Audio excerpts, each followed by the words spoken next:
Hey y'all, welcome back to another episode of Your Vibes Podcast. Everybody's got a vibe and a story to tell. Here's this one. I hope you enjoy. This episode is brought to you by The Station. The Station is downtown Dixon's premier event venue.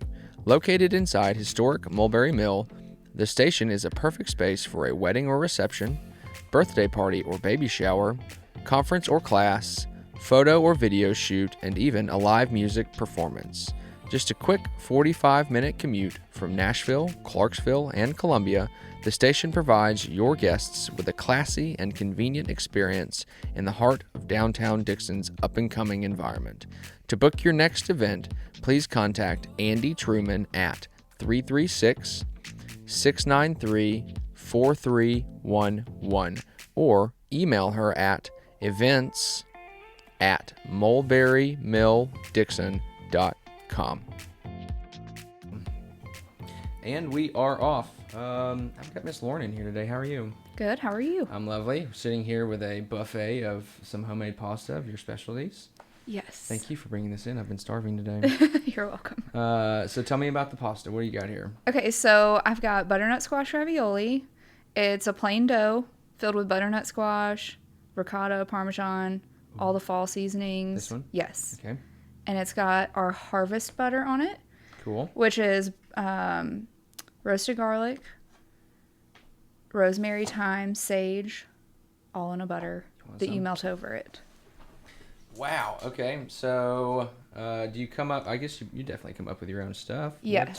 What kind of inspiration are we looking at here? I mean, do you just kind of mix and match stuff together, or is there like a process? So I came up with this one because I make a pumpkin pasta, So good. Thank you. That's like an actual noodle made of pumpkin. Okay. And everyone would say, well, what do I do with it? And I would say, well, I have recipes on my social media. Go look at it. People aren't going to do that, to be really honest. Right. So it was a brown butter sage sauce that you put on that. And I'm like, well, I can make the butter. You just take it home, put it in your pan with the pasta. That way you don't have to go look for a recipe. You don't have to go gather your ingredients. You just buy the little square of butter, take it home, you're all set. Now we're talking. Yeah. Now we're talking. Make it easy for them.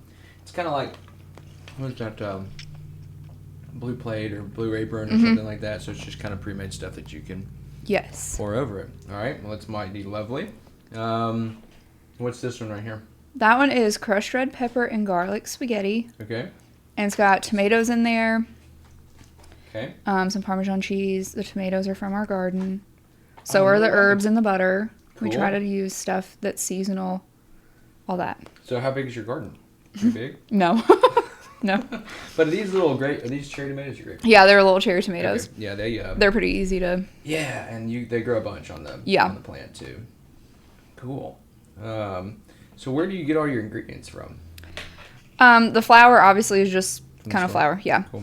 Eggs as well, just from the store. Cool. Then all the added ingredients, like the garlic, I will buy and roast myself. Okay. Any herb we grow. I have like a fresh basil that I only carry during the summer when it's growing, ready to go. Okay. We just try to use everything as seasonal as possible, and especially like flavors. Like the pumpkin, I only carry like October, November.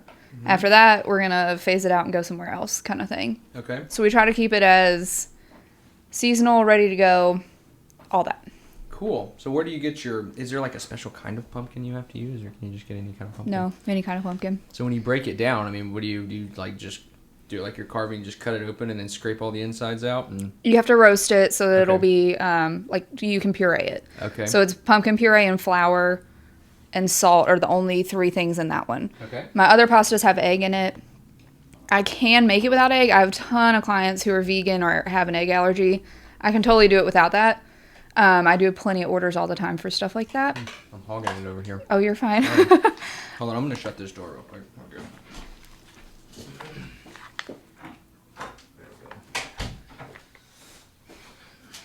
Here we go. All right, we're back. All right, so that one was phenomenal as well, too, obviously. I've just sucked it down. All right, and then the green one was what? That one is spinach fettuccine. Oh, cool. That's probably going to be my favorite right there. And it's got homemade Alfredo sauce on it. Oh, no. All right, I'll clean it off. All right, cool. Stick it on that one. Yeah, that'll be good. All right, so homemade Alfredo on that bad boy? Yes, and I sell that at market too, the Alfredo sauce. Ready to go. So what markets are we in? Burns Farmers Market. Sweet. Right now, it's like holiday season, all the different holiday markets all over Middle Tennessee. Cool. Burns is our home, I guess. Yeah. That's like where we go. Shout out to Morgan. Yes. Nice. And you do a lot of like festivals and festivals and fairs and stuff like that. Maybe not fairs, but did you do the? Wasn't there a big one in Bucksnort not too long ago? I think Hannah went to that one. Maybe.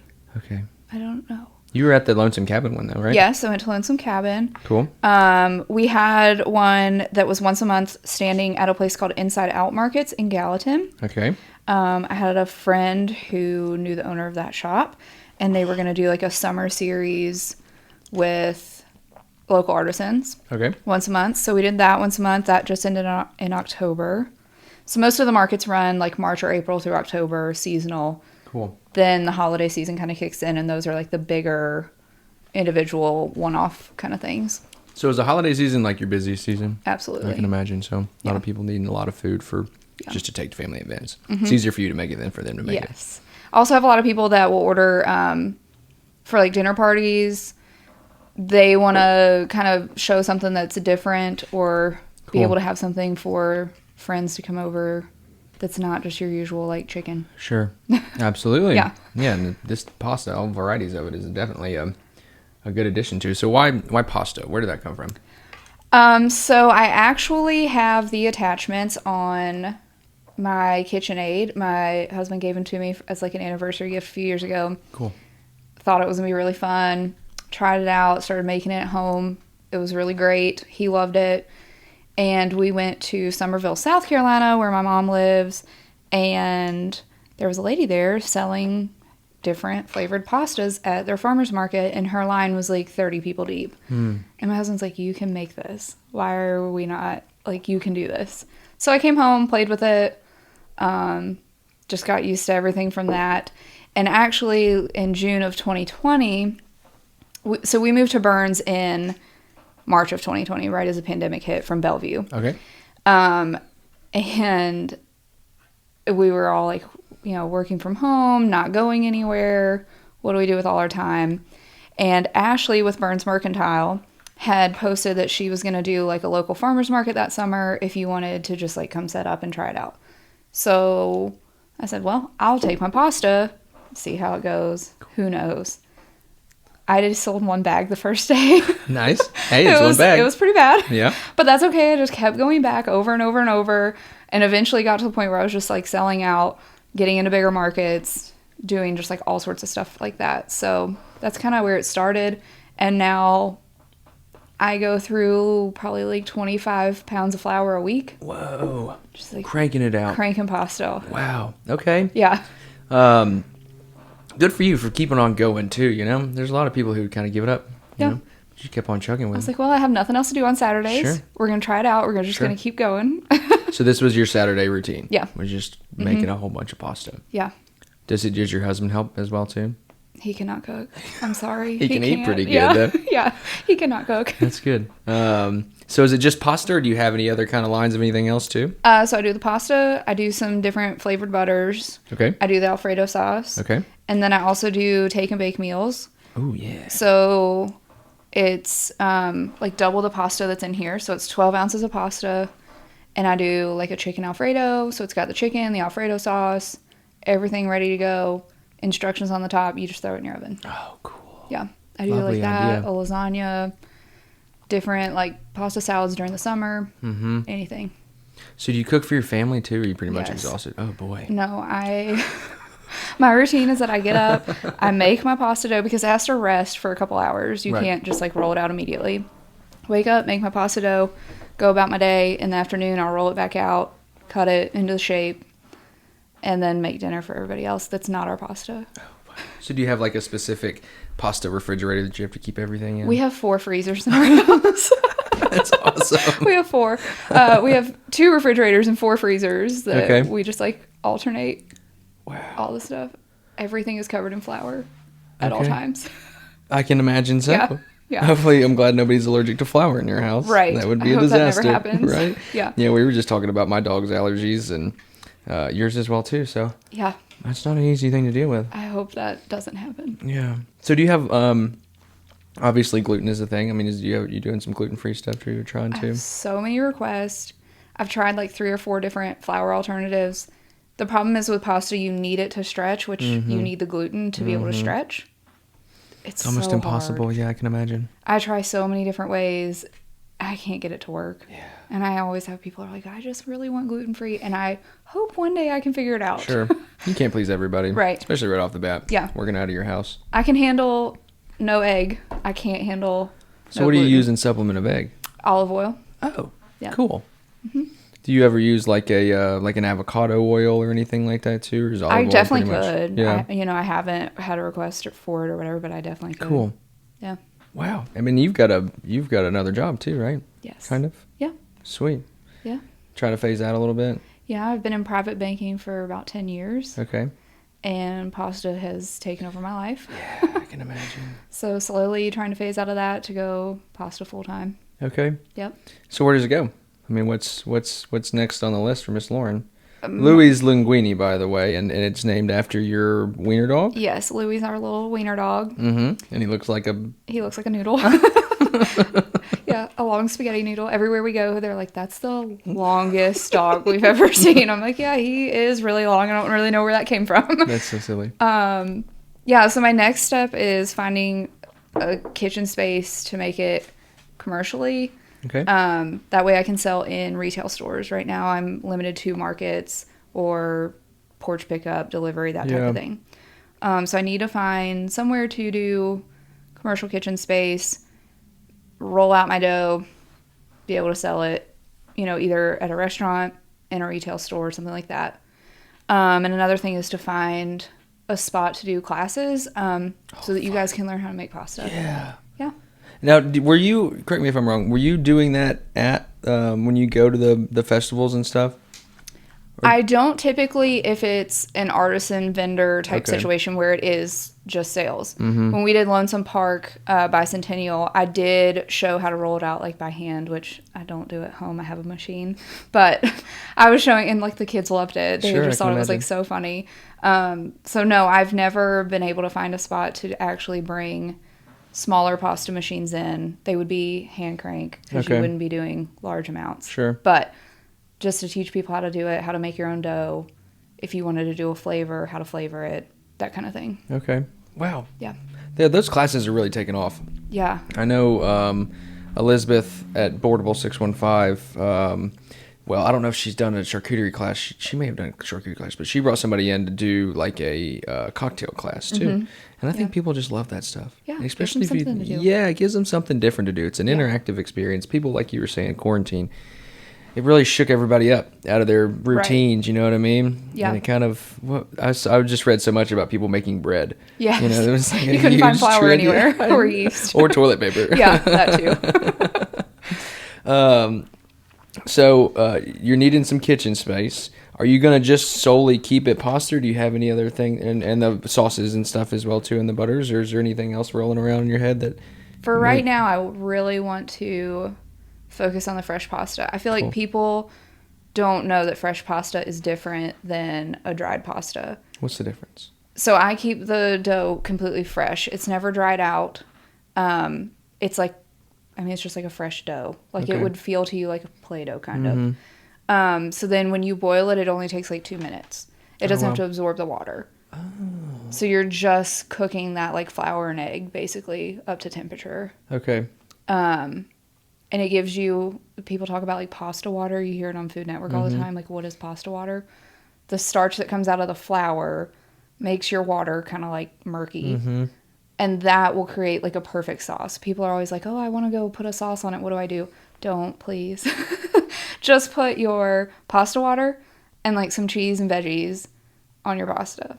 So how does that, wait, so the pasta water will like thicken when it's like, so So you take it out, do you just pull the noodles out, you strain them into another thing, or? Just pull your noodles out and put them into like a nonstick skillet or something like that. And then like take a ladle of your pasta water.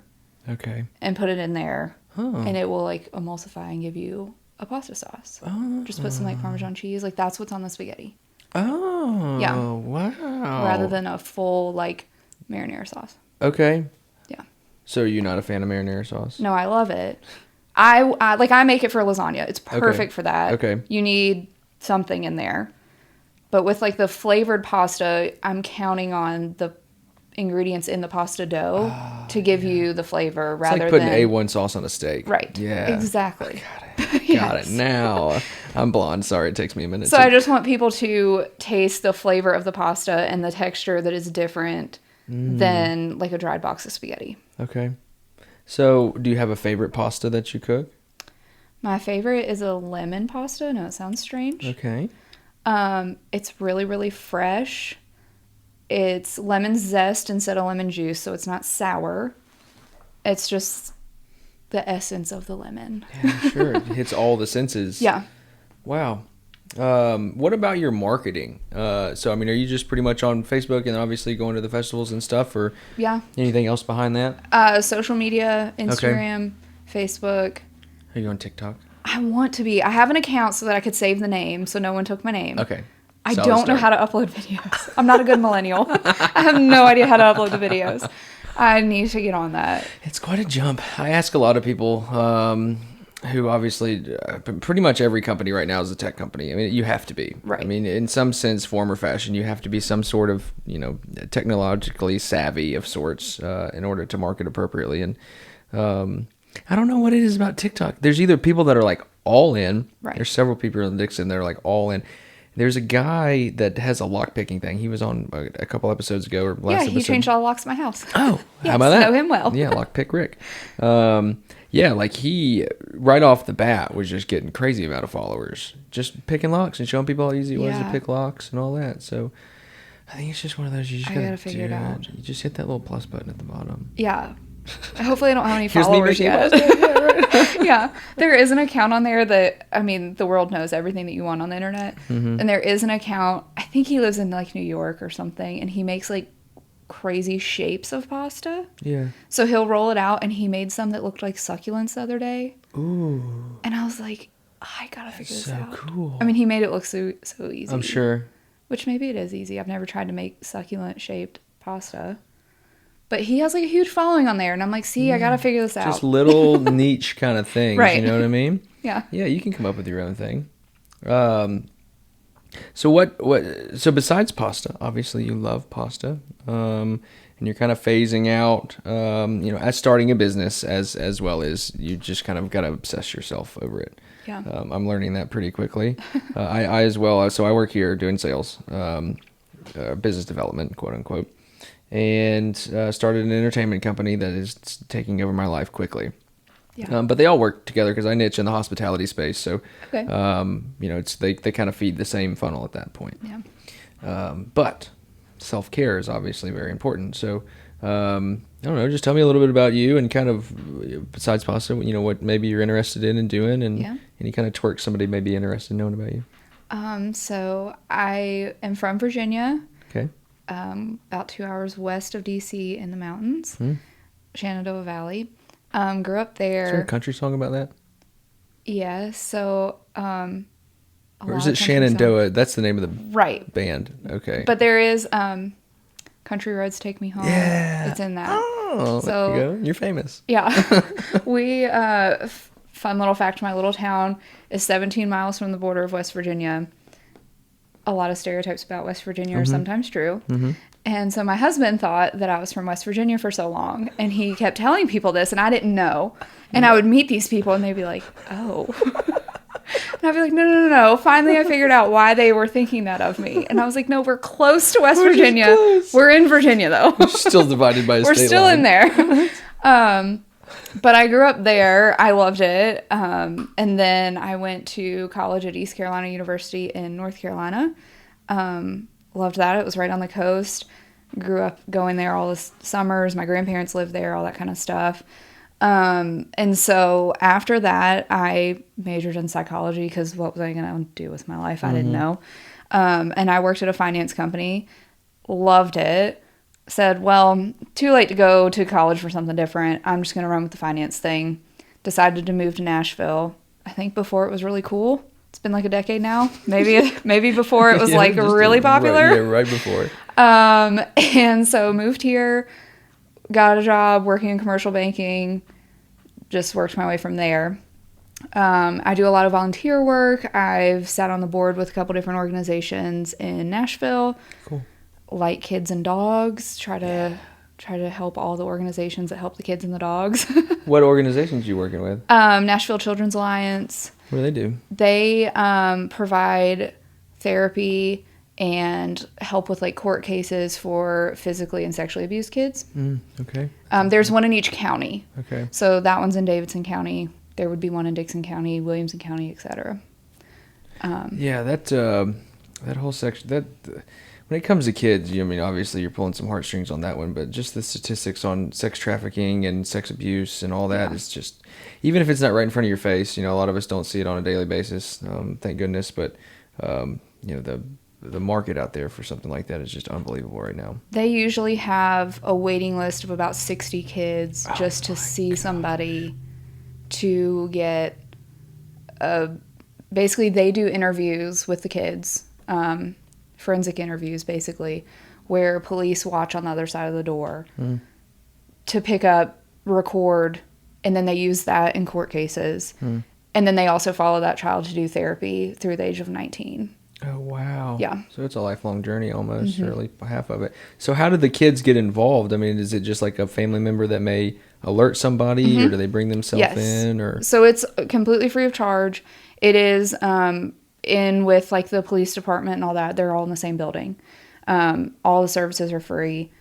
Once it's reported to like the police, then they get the name of that child and can reach out and schedule all the follow-up. Okay. So they have to like go kick down doors and stuff? Or?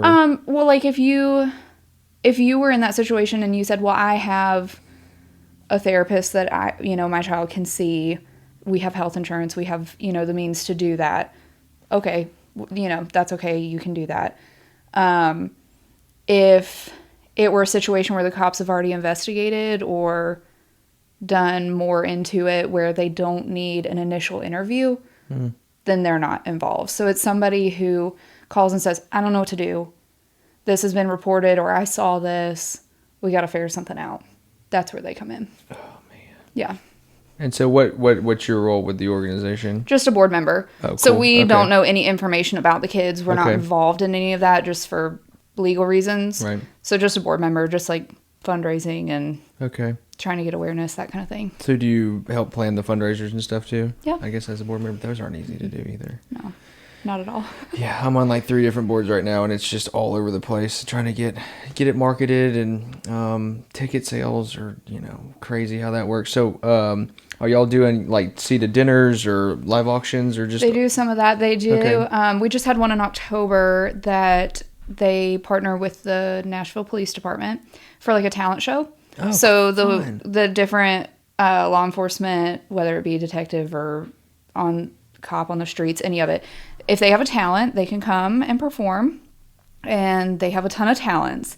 This is not like your high school talent show. They're like actually good. This is like America's Got Talent. Yeah, they're really good. They do like singing, instruments, like all the things. Cool. And then they usually have like a special guest, like artist come and sing. Like one time Lauren Elena, different people that like come and do that. And so with that, they have an entire silent auction going on at the same time.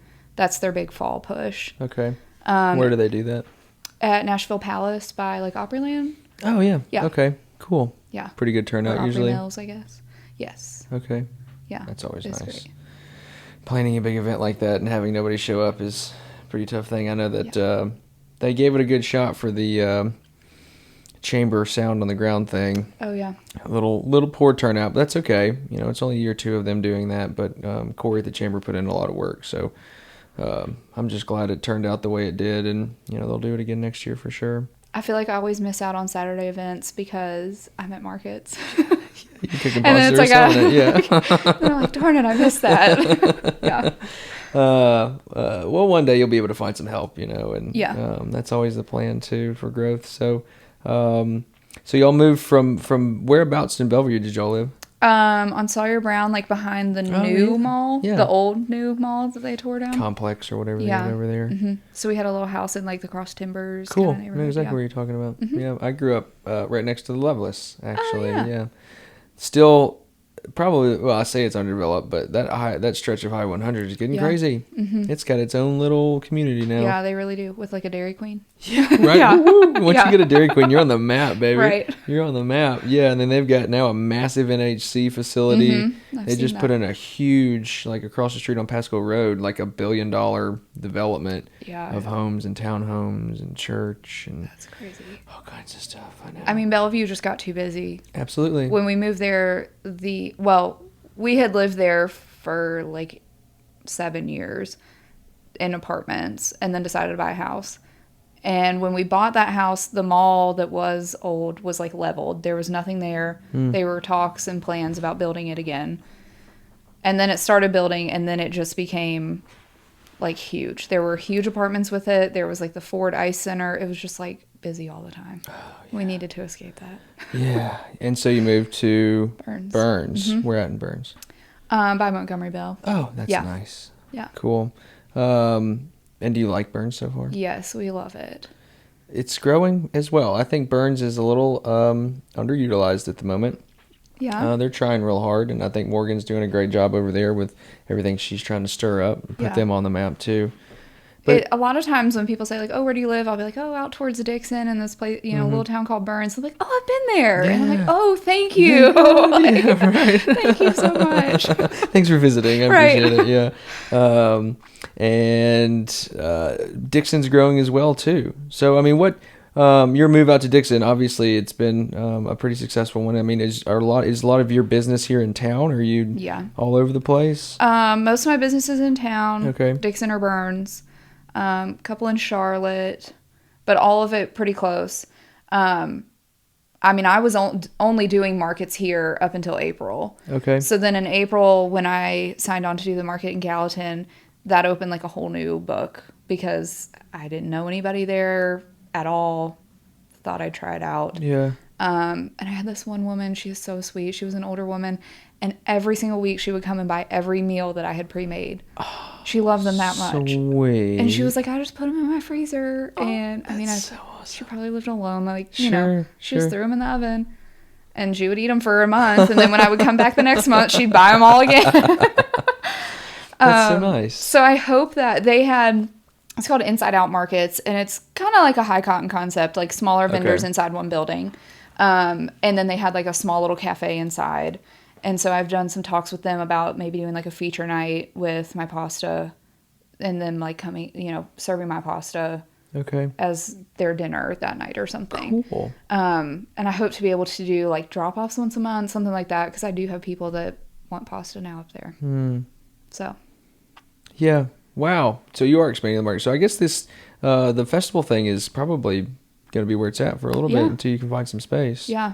I just did one last week in Murfreesboro. My husband grew up there. Okay. So family and friends out there, I have a lot of orders out that way because of them, word of mouth, all that. Cool. So that was successful. Good. Do you have competition at these festivals? I feel like this is a pretty niche Pretty type niche.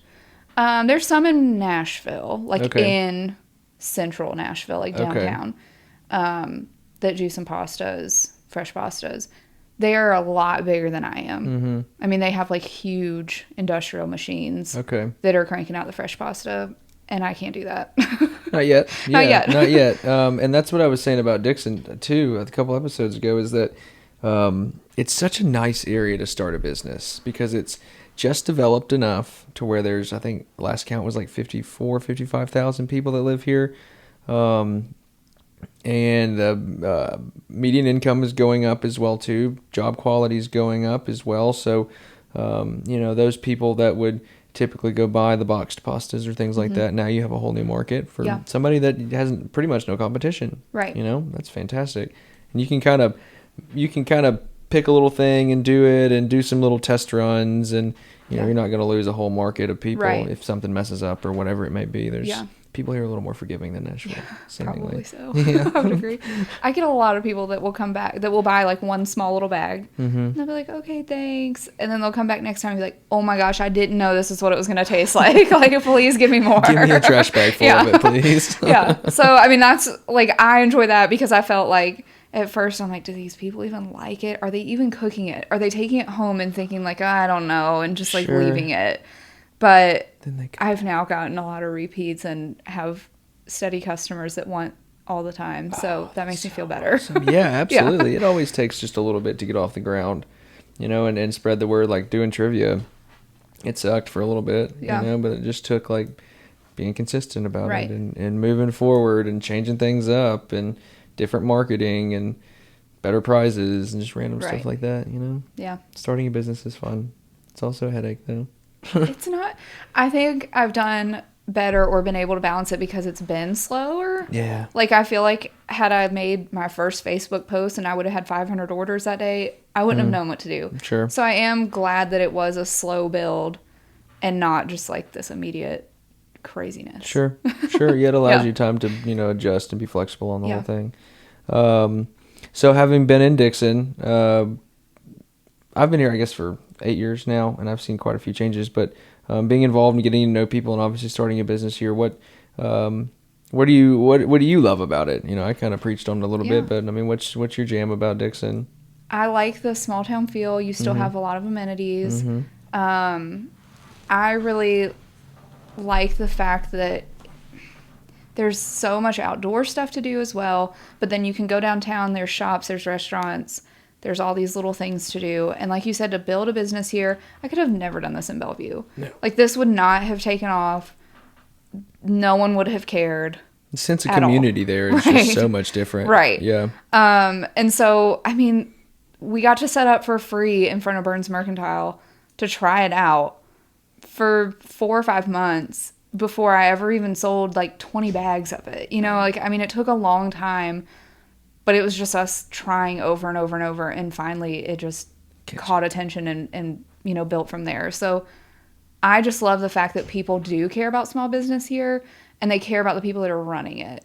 Yeah. Like, I don't know how many other businesses, like, I get more likes on my social media posts about me or my dog than I do my pasta. So they actually do, like, care about, like, what you are, too. It's not just like, oh, well, show me another picture of your noodles. Like, that's, like, all I've got. But I get probably triple the likes on anything, you know, that for you is personally. Not about, like, my actual pasta. Yeah. Yeah. Wow. It is such a supportive community.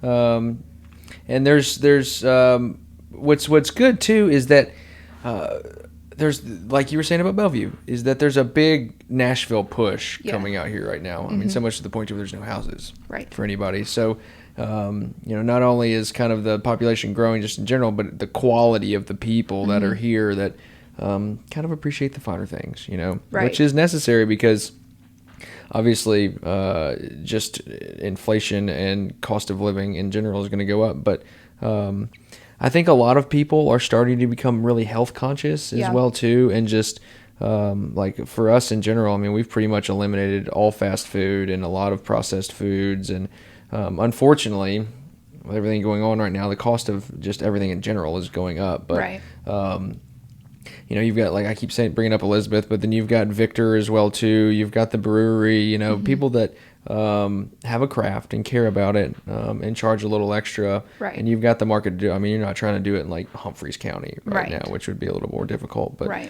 on a broad scale. But yeah, you've got the space, you've got the clientele. You've obviously got a great product too. Thank you. It's absolutely delicious. Thanks. Cool. So, where do you see Dixon going? I mean, where just in general, I always kind of like to ask people who haven't necessarily been here for too terribly long.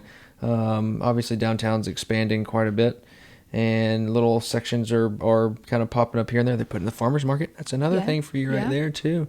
Yeah, I don't know. Do you think that'll pull from the Burns farmers market, or do you think they'll kind of our Burns farmers market are so many, like, we really truly do have a lot of repeats that come every single week. Cool. There are businesses who do like farm baskets that you can sign up for, Blooming Acres Farm. And so they have produce each week, and you sign up and you can pick it up at the farmer's market. Well, when you come to pick up your vegetables, there's also all these, other vendors selling stuff.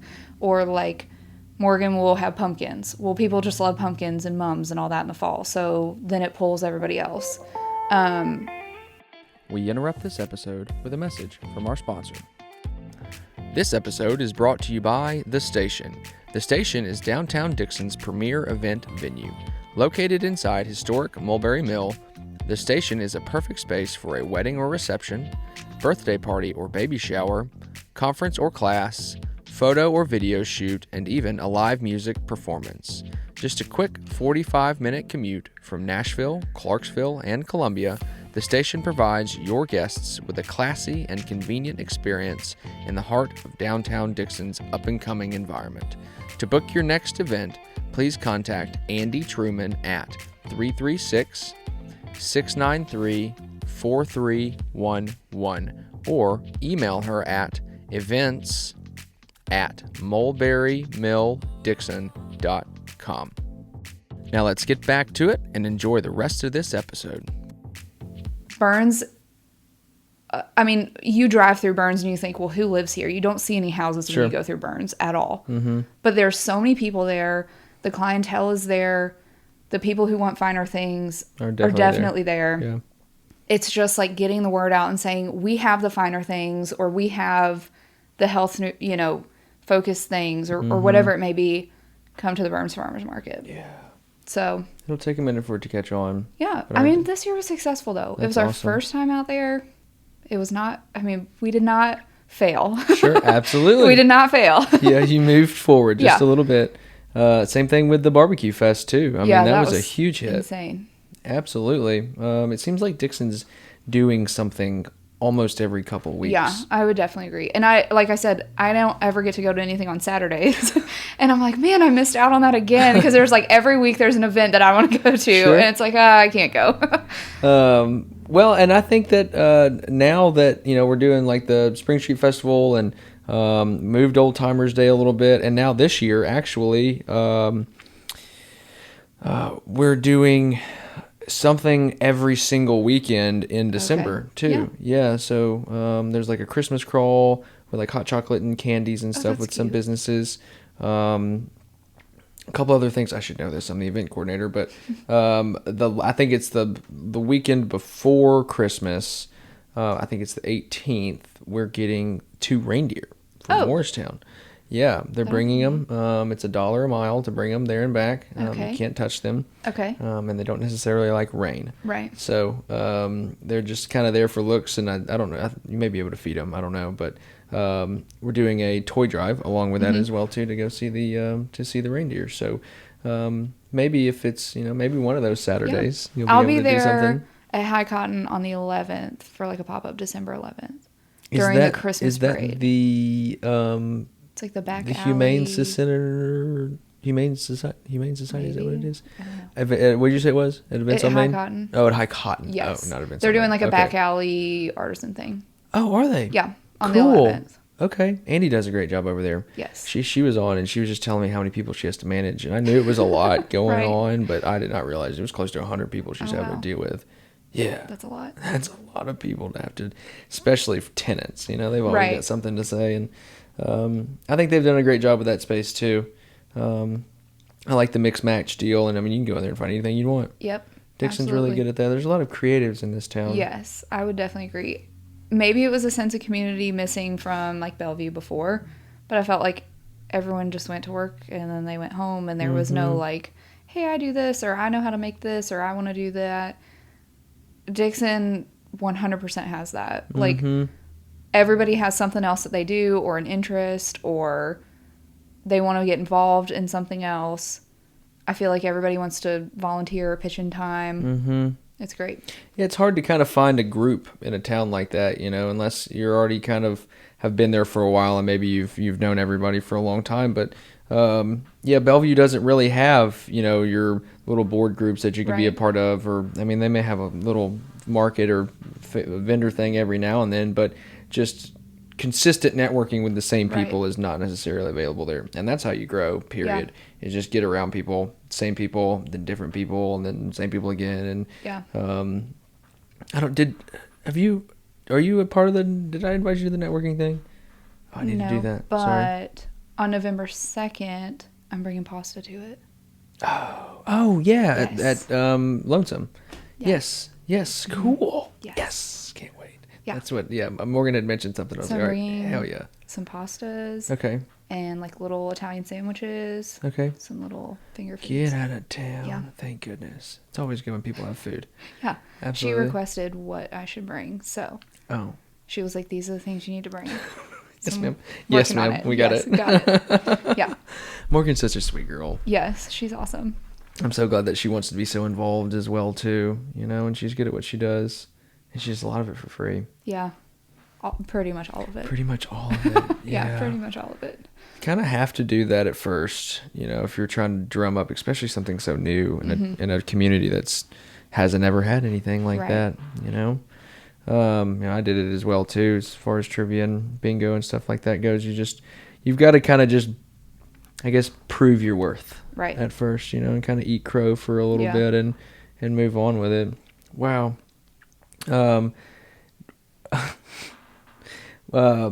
Have you heard anything on the food truck stuff coming in? Is that because I've thought, is that something you would ever be interested in? The food truck? Because Dixon right now is on the brink Right. of having them. I have, never worked in restaurants. I just Okay. know how to make food Okay. from home. I cook all the time at home, nonstop. People come over all the time, just whether it's pasta or not. I just love to cook. I don't know if I know how to run a food truck. Oh boy.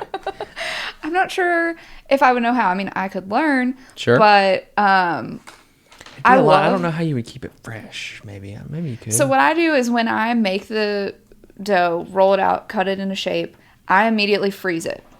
So like this spinach I made like 2 days ago, put it in my freezer, and then I just drop it in the hot water when it's ready. Okay. So the dough will stay fresh in a freezer where I wouldn't necessarily have to roll it out and give it to you right then. So you could pre-make a whole lot of it and then just have a pot of boiling water and. Yeah. Wow. Yeah. I think you could pull that off. I could probably figure it out. That's a lot to take on though. Yeah. It also would go back to like festival life. Yeah. Like following the markets, which I love. That's the true. markets. But eventually I don't want to necessarily do it every single Saturday. Yeah. Like I would do the Burns maybe like a couple holidays. Yeah. But you every need that single commissary weekend it's a kitchen. little, yeah. So, do you have any kind of? You're gonna need an apprentice or some sort of help at some point. Yeah. Have you been checking the scene on that and getting an early start? I have a friend that I work with right now, and she has worked in commercial restaurant type situation before, and she's like, just let me know when you want my help. Sweet. That's always nice. And my niece that lives with us, she's 15, and she helps me with like my labels and stuff like that. So, Okay. She doesn't really know how to make the pasta yet, but she knows how to at least get it all prepared and ready to go. Cool. Every So, little bit counts, right? Yeah. Trying it out. If I weren't here tomorrow, she could at least label the bags. That's what I'm talking and about. put it in the bag. Sweet. Yeah. That's so good. We're super cool pushing. You know that? Like, it makes my heart happy when people do what they love. Yeah. And I think we're seeing a huge movement in that right now with kind of the wild and crazy world we're living in as far as, people leaving kind of the office scene and working from home. Yeah. Or whatever kind of mandates they may put into place or not, or just people kind of in general getting a little tired of the 9 to 5. Yeah. Well, and even transitioning to working from home, my office was in Brentwood, so that saved me 2 hours a day already just by not having to drive to work, where I could pick up doing other stuff, whether it be laundry or pasta or whatever. Those 2 hours It was are like huge. 2 hours were just like so much more time. Yep. Just not going there every day. Yeah. So that alone, I think, leaves people with more time. Whereas before it'd be like, oh, you get home from work, you got to make your dinner, and then it's just like, you got to go to bed. There was no time. Whereas now I feel like if you're working from home, even if you're still that 9 to 5 schedule, Sure. you're still saving time, not having to go back and forth and all that kind of thing. You're within the general area of where you can get other stuff done as well, Yeah. too. And it saves you a lot of just mental anguish in general. I had a job in Nashville when I was living in Dixon. It was actually in Hundred Oaks, but yeah, it was like hour to work every day, hour back home, both during rush hour, you know, and you're just sitting there wanting to beat your head against the steering wheel and just scream. I did a couple times, like, why am I doing this? Yeah. So you make a change. And a lot of people, just like you, there's a mass exodus from kind of the city life almost. I mean, even, you know, California, New York, places like that, but you know, obviously Nashville as well too. You know, maybe it's just some of the kind of the middle big ones. Kind of. Yeah, I mean, the towns that I grew up in and then went to college were bigger than Dixon, but not huge. Sure. And then of course you get out of college and you're like, I'm gonna go live in a city. This is gonna be great. And then you live there for a while, and it's just a lot. It's so much to deal all with. The time. I was when did I go there last? Oh, I had to go buy a bunch of equipment for my business I started at Guitar Center in Hundred Oaks. Yeah. And it was supposed to be shipped that day. That morning, they said it was on the way. It'll be here by like 11 o'clock. So I showed up at like 10:30 and kind of was getting around, getting everything organized. Well, they were like, it's not here. So I went to grab some lunch, called them, it wasn't there. I ended up having to spend the entire day in Nashville. Yeah.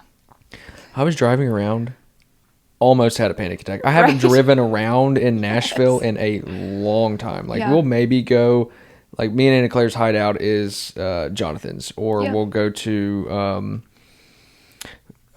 Blue Moon over there off Robertson, right on the water. Yeah, that's such a great spot. We'll go there. Maybe a place in Bellevue, and on a special night we may go into downtown, but neither one of us like at all, because you got to pay to park, then you got to get an Uber somewhere. We went to Greenville, South Carolina, just for like a long weekend in June, and we pulled into this parking garage, and it was like $7 per day, and we were like, "What? We could stay here for a week." I camp out in my car. This is great. And we were like, "Oh my gosh, it's like $7 every 30 minutes in Nashville." Oh yeah, it's terrible. It's awful. Terrible. And there's those bird scooters driving around everywhere, and there's people with dogs and people being real fit and running around. And, like, I'm just not used to having my head on a swivel driving around Dixon. It is all the time. Yeah, people of all ages, kids just running around, jumping out in the middle of the street, construction going on everywhere. Yes. As soon as I got out of Davidson County, I felt like a cross was lifted off my shoulder. I got my equipment that evening, so I was real happy about that. But I got back into Dixon, and I was talking to some other people the other day too that, you know, whenever they travel out of town, like, it's great, but like as soon as you kind of cross that Dixon County line, you're like, all right, I'm home. Yeah. And it's so comfortable. I just feel like Burns is a little bit further out, but we're like 10 minutes from Kroger or Walmart or wherever you need to go in downtown. It's not hard at all. But when you drive to our house, we were like, you live in the middle of nowhere. Sure. Like, there is nothing out here, which is kind of the point. Right, exactly. But then, like, it's just hard there's that, like, pocket in between basically Bellevue and Dixon where there's nothing. Not a bit. I mean, there's no restaurant. There's nothing. So I feel like you've got to make your jump. If you're going to go to Dixon, like, go ahead. I mean, we love it. I'll never go back to Bellevue or Nashville.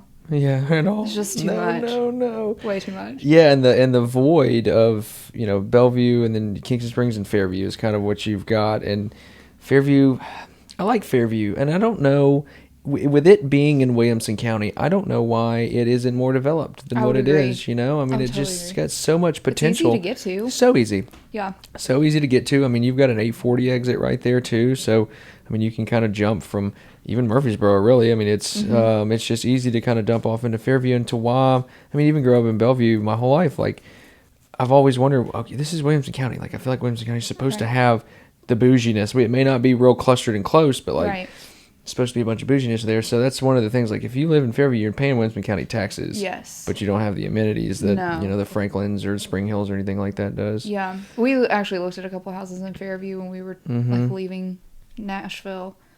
And, I mean, luckily we didn't, you know, win any of them or choose any of them. But, yeah, I would agree. It's a little more inconvenient than Dixon almost. Yeah, I mean, because you've got to go all the way into Bellevue. with there really is nothing. I mean, it's just dark roads too to get anything done. Kingston Springs, nothing's going to happen there. I mean, the topography there is terrible for more commercial development, and all the farms are bought up by super rich people, and downtown areas got its own little niche. Sky King pizza's the bee's knees. It's so good. They could use a couple more things, but I don't think people there really care. I think they're just there to hide out for the most part. And I feel like their downtown doesn't have opportunity for growth. Like in Dixon, there are so many side streets that are ready to go. Yep. Like 100%. They're pinched off at the Harpeth River right there, so you can only go so far down there. And they've thrown a bunch of houses up. They could have expanded kind of behind there, but they decided to throw all those houses up and I guess squander that. But so next thing you've got is Dixon, and there's some real potential. The biggest issue in my mind right now that we have is internet, Ours goes out all the time. It's so bad. And I hate dealing with Comcast to the point where I just gave them the finger. I was like, all I want is your internet. I don't want your TV. Yeah. I've got Amazon and Spotify, but it's just a big complaint because there's a lot of opportunity for kind of larger businesses to come here, and the work from home environment as well too. People want some land, but hell, you go 5 minutes outside of downtown, down 48, and you don't have internet. That's pretty silly. So I know they're really trying to make some strides towards broadband at the moment, but not too terribly sure what the red tape behind that one is. But I think it would. I say it every episode. I hope they hear me over there. I had Elizabeth Coons on, who's kind of the assistant to the director over there, and she was telling us some things about just how big the demand is, and I think they've got all the paperwork in place. Okay, I'm pretty sure it just needs to kind of be pushed through a little bit. So, because I mean, hell, who knows? I mean, you have some kind of shutdown like you did last year. Yeah. That's so unfortunate for those kids. I mean, talking about kids, you've got kids that are being raised by their grandma in a trailer, and what do you expect them to do? Take this laptop and do something with it out in the middle of nowhere? Yeah, right. I know. It's hard enough even with regular internet to teach from home or to assist with homework and, working from home and school from home. And now, I can't remember last year if they did it. I think they did it this way, but now they just stream all their classes live. Yeah. And so you have to log in at class time and be ready to view. And that was a lot for me because when I was a kid, if you were sick or whatever, you were just not at school that was just the end of it. There was nothing to do. Ferris Bueller's Day Off at that point. Yeah. It was just chicken soup in front of the TV. You were done. But now it's okay, here's your entire day planned out. And if there were no internet or if we didn't have internet, I don't know what you do. I don't know how that works. You'd be behind, you know, and you're talking working from home is one thing because as an adult, you've got the flexibility to kind of get your stuff done, and then you've got time to do things in between. But trying to learn from home, I mean, you've got to be there. You've got to be sitting right there, and there's all the distractions going on, and you're taking away the personal relationship of it. I'm sure there was a lot less questions asked and a lot more confusion. Or I got the questions. Right? Yeah, I'm sure. I don't know the answer. Do you know Common Core math? Right. Because I sure as heck don't. I don't. They're but didn't you go to school? I'm yes, but not this way. This is so different than what we had write to down do. your question, and when you get back to school, you can ask your question. Yeah. Because I don't know the answer. Wow. So how does your niece like Dixon County High School? She loves it. That's good. Yeah. There's a lot of kids over there. A lot. Mm-hmm. Yeah, and it's quite a mix too. I think my cousin went there. I didn't go there, but I've heard great things. Joey Hawley's good as well too. So I think Dixon's got some really good schools. I really hope at some point Dixon gets to the point to where we can have a private school of some a private high school of some sorts. Just the population growth enough. I think it's really important to kind of at least have that option for some people on some things. Just it's so different the way that it's learned and kind of how things go. Mm-hmm. And I think in that fashion as well too, you would suck a lot of people out of Bellevue and the Nashville area to come buy a farm out here just because their kids can go to a private high school. I totally agree. Kind of thing. She did 8th grade at Burns Middle School and then is now at Dixon County. Burns Middle School is great. The new one? Yeah. Oh, man. I have not been in there yet. It looks so beautiful. We couldn't go in because it was during COVID. Absolutely. So I didn't go in. Yeah. But she loved it. Her teachers were great. That's so good. It was awesome. Good. Because I know there's a lot of controversy behind building that thing in the first place. And I'm glad they bit the bullet and did it. I mean, Dixon, you got to prepare, kind of for what the growth is. And I really pray Burns kind of decides to bite the bullet on a lot of things, and there's a couple little changes that they could make that would really just put them on the map. I mean, I can see Burns being, like a Leaper's Fork type area. There's a real big potential for that. I mean, 'cause you've got 96, like I said, that just runs all the way to Fairview. And that's the main vein right there. You can develop some 96 things over there. is so busy. I mean, anytime that you come out of like a cross street to turn left, I mean, you're waiting like 2 or 3 minutes. Yep. Which is great. I mean, annoying when you're in the car, but great if you had businesses along 96. Yep. And they put that cut through right there as well too. So I mean, they're putting money in for some infrastructure as well, but and I think Morgan said something about a big development that's going to go on there. Yeah. Yeah, near like the ballpark.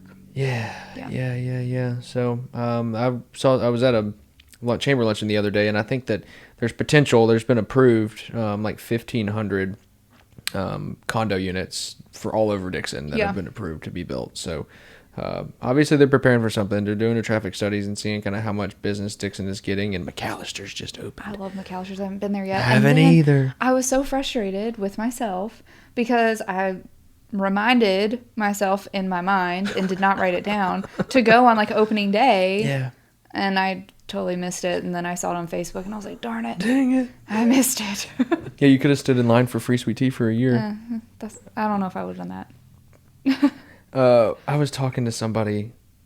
Who was it? I forgot who I was. Well, I know who I was talking to, but I'm not going to say their name. But we were standing there, and I had gotten there not really late, but just like right before it started. And they were standing over there kind of just talking. And I looked, and this line is from the door wrapped all around the parking lot. And I was like, what is going on? Are these people just here to get a seat, you know?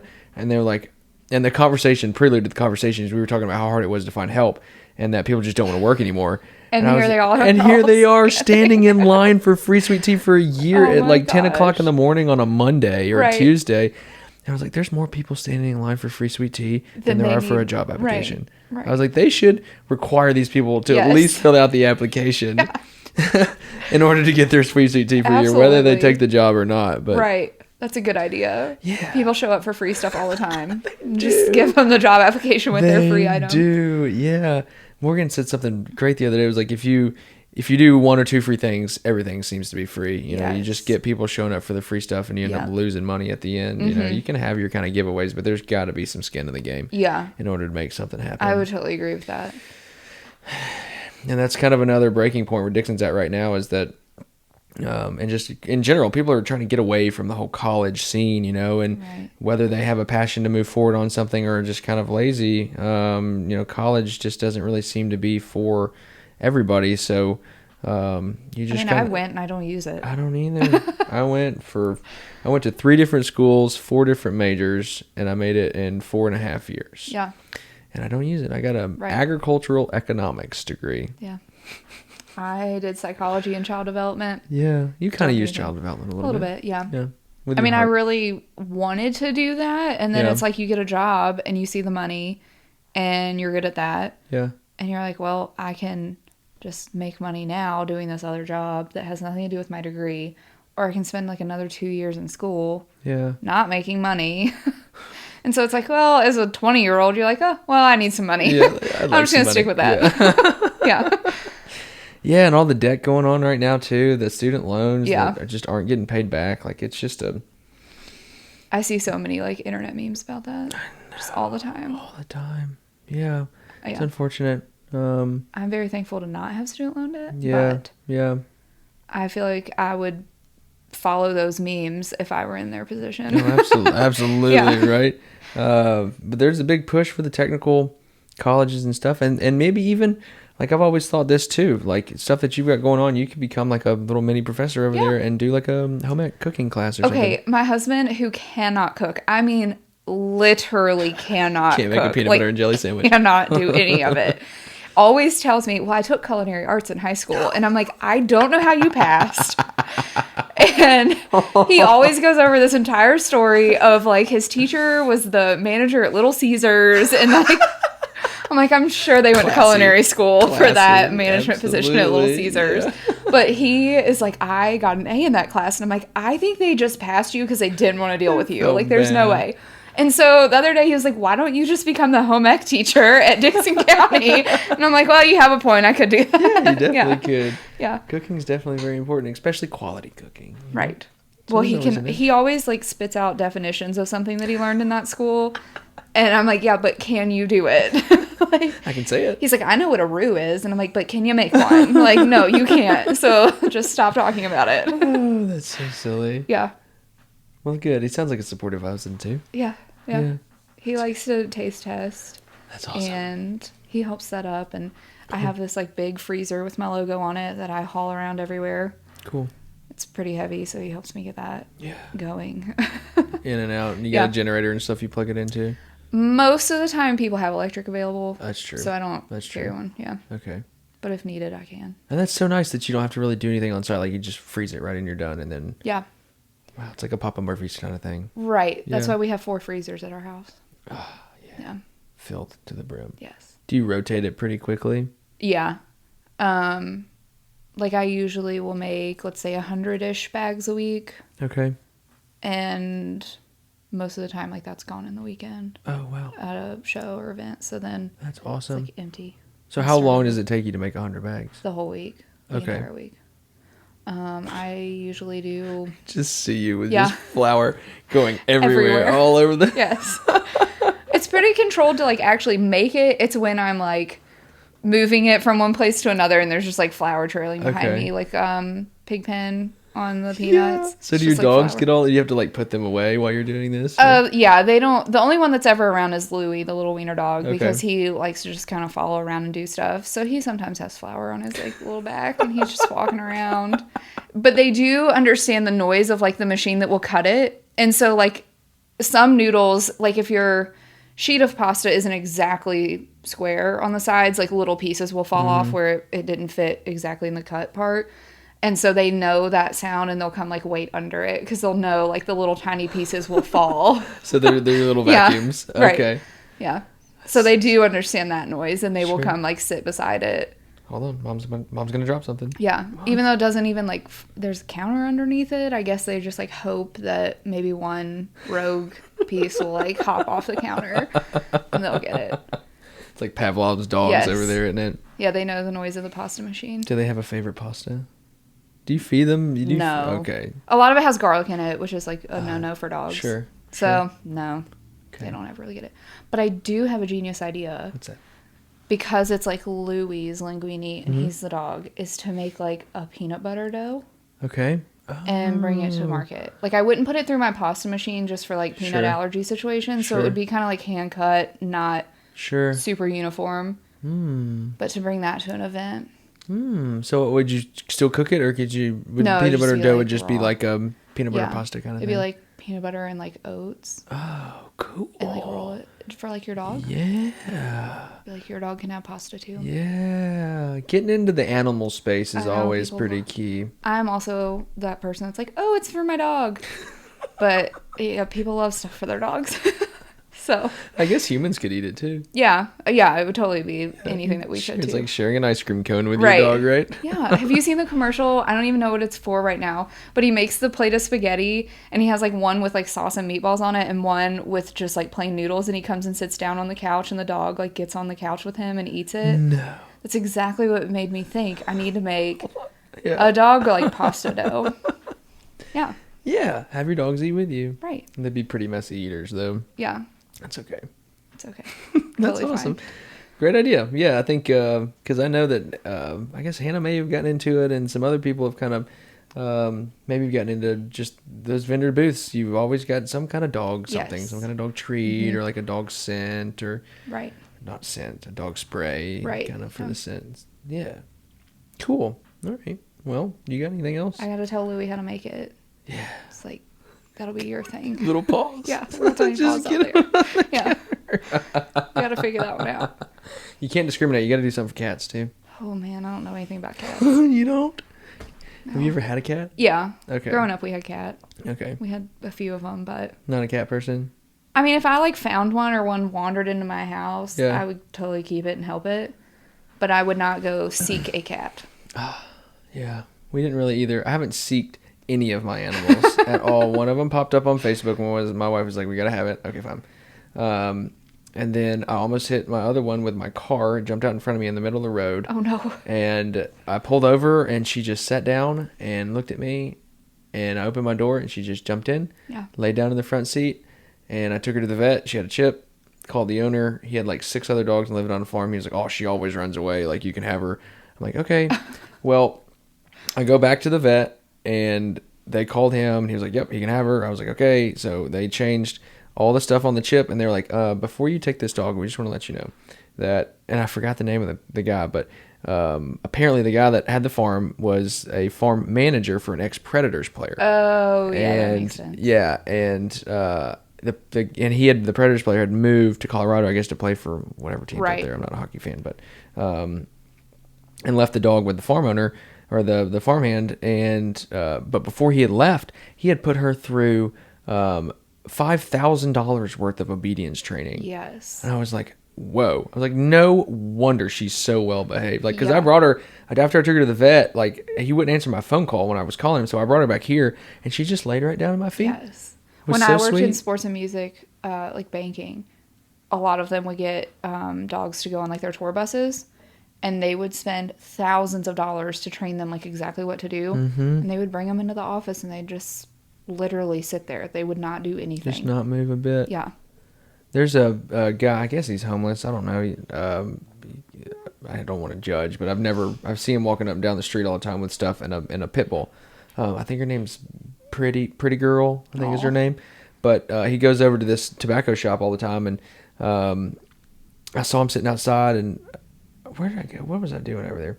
I don't know. But I watched him, and he sat her down out in front of the door, and he walked in and got his cigarettes or whatever he was doing, and she just sat there. I was like, God, this dog's gonna run off. Oh no, my dog would just be gone. Yeah, I know. She just sat there, and as soon as he got out, he grabbed the leash, and there they go. Oh my goodness. And then Elizabeth at Boardable found a cat behind in the alley. Right. And it had a sinus infection, so his eye was hanging out. Oh, so apparently the snot doesn't run out their nose; it backs up behind their eye. Oh. So she got it fixed and put it on Facebook, and his name, I think she named him Captain Jack Sparrow. And then I was scrolling through, and it popped up, and I sent it to my wife, Anna Claire, and I was like, and our daughter had been begging for a cat. She wanted one since Christmas, and didn't get her one. We got her a stuffed cat, and we're like, oh, promise we'll get you a cat. And then this one pops up, and we're like, all right, sweet, we'll get it. Yeah. Changed his name to Fetty Wap. There you go. Because he's from the streets, you know, and he's got one eye. And I was going to say they've removed one eye. Mm-hmm. Oh, yeah. He's got one eye. And he's a little gangster. I mean, he's so sweet, but he'll hide behind stuff and like jump out and slap you. And he plays with the dogs. So it's a good time, though. Yeah, our Louie does not like cats at all. Don't really know why. Maybe they're the same size-ish. He's just like weird about it. The 2 big ones, they don't really like seem to notice or care that much about them. Okay. Like if I take one of them, our big white dog, her name's Dolly. She's just like a mutt. When I take her for a walk, if she sees a cat, she's like, she'll pull really hard to like go look at it, but she doesn't ever really like do anything. It's not a complete freak out. Yeah. Yeah, that's good. But, cool. All right. No, we don't have a cat yet. We're at an hour and 10 minutes. Got it. Are you good? Do you have anything you want to mention? Let's drop your socials. What do you got? How can people find you? I'm at Louie's Linguine on Instagram, Facebook, and TikTok, even though I don't have anything posted. Yeah. You can come follow me and see the disaster that I may come up with on there. It'd be some of the first followers. Yeah, that's okay. I got to figure it out somehow. Yeah, absolutely. And then my next markets, I'll be at Moss and Embers in Burns on November 6th. Cool. And Kingston Springs at Hayshed Farms. They do a holiday one every year. It's super successful. Like right behind their downtown. So if you go to like past those new houses towards Burns, it's like a huge farm right there on the Harpeth. I know exactly what you're talking about. They try to put like do they have a kayak put in there or something? Is it right on the Harpeth? It's right on the Harpeth. I know that they have like a little Airbnb. Like they have the main house that they live in, and then they have like a little Airbnb. I don't want to say teepee. It's like a glamping. Yeah. Situation. Okay. And then they have like events there, but I don't know if they do a put in. For some reason, I feel like, and I don't know if they ever, because I feel like one time I saw they put a sign up and then I drove, and there was going to be like a coming soon kayak put in. Oh, maybe. And then I drove by like 6 months later, and it wasn't there. Huh. So I don't know if they just gave up. It's kind of a cluster to try to do that. Yeah. So I don't think I would have taken that venture on. Yeah, I'm not sure. All right. So anyway, that's November 13th. Okay. And then I won't be back in Dixon County area until December 11th for the parade downtown. What's the best way to order from you? Social media. Okay. I have like my business card and stuff posted on there. Okay. Call, text, email, message me on there. All good. All the good things. Yeah. Cool. Delicious product, by the way. Thank you for bringing it. I truly appreciate it. I'll definitely finish that up. Yes. Anna Claire's coming home she's been in Boston since Thursday. Okay. She's coming home. She'll get home at like probably 11, so it'd be nice to have a little late night snack. Just throw it in your oven. Yeah. You're all set. Cool. Yeah. Lovely. Well, thank you so much for coming in. I really appreciate it. Thank you guys again for listening. Thanks for the continued support. We're on our way to the 50th episode. I guess you got my invite, right? Yes, I'll be there. And I'll ask if you want to bring anything. Have at it. Sure. Because I've got. Let me know. I'm gonna have. I think with you, I've had Justin. I'm gonna have the Korean barbecue girl. I've not met her, but I've heard great things Starlight. about her. Yeah. And I'll have had Will Pinkerton, who also does barbecue. I've got Victor Lugo coming up in a couple weeks. I've had Elizabeth on here, and I've had Jason and Lori Bertram come on here. So I've got a whole spread of people with food, and it'll be 50 episodes. It'll probably be it's everybody plus one. So it'll be a little over 100 people because I've had kind of couples and stuff on here too. But so that's kind of what we're going to do is just have kind of a potluck, and anybody that wants to bring food, and it's BYOB, and I'll have music playing, and just a big networking thing. Sounds good. Cool. We can make pasta. Yeah. Woo-woo. Maybe you can do a little pasta teaching thing there. Maybe. Who knows? We can get wild. We can try it out. There's plenty of room up there at the War Memorial, so we'll have a blast. All right. Cool. Well, thank you guys again for listening. Be sure to like, subscribe, all the good things. It helps me out quite a bit with my views and everything else. You guys are awesome. And until next time, peace. Thanks again to the station for sponsoring this episode. If you are looking to book your next wedding or reception, baby shower or birthday party, conference or class, photo or video shoot, or even a live music performance, please reach out to Andy Truman at 336-693-4311 or shoot her an email at events@mulberrymilldixon.com. If you're interested in sponsoring an episode, please reach out to me directly via email at yourvibespodcast@gmail.com. Thanks again for listening, and always remember, stay vibey, my friends.